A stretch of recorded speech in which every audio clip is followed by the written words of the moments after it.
Okay, welcome back to Advanced List Building Strategies. And in this video, we're going to be discussing the next phase of your list building process, which you might think is an option because we're talking about list building and we talked about product creation. Is not an option. And you're going to see why when we get to the entire course. But you must create an upsell. Okay, now there are lots of ways in which to do that. You can add on a relevant piece of software that you have developed on Odesk or on Elance, right? You can do that where you can sometimes even find a private label rights piece of software or WordPress plugin on within the resale rights community. You can also take the concept that you are teaching them to the next level.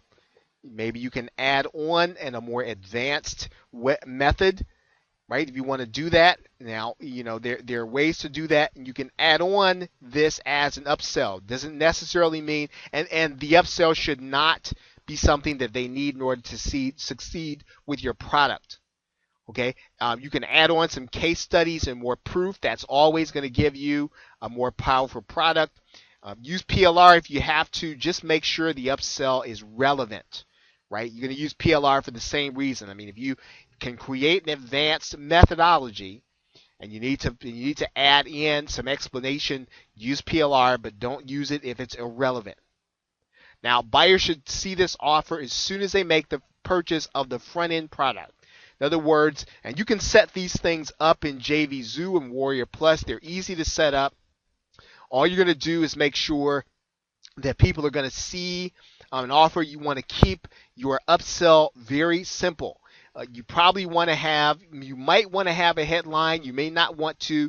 You can do a video sales letter and a buy button. Keep it simple, right? You don't want anything to get in the way of you actually creating a high quality upsell, and you want to get it up and running.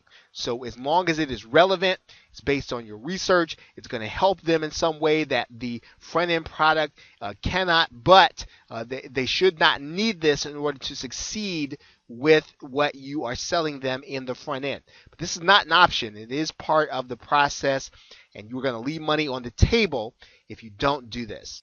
Okay, so with that, thanks, and I will see you in the next video.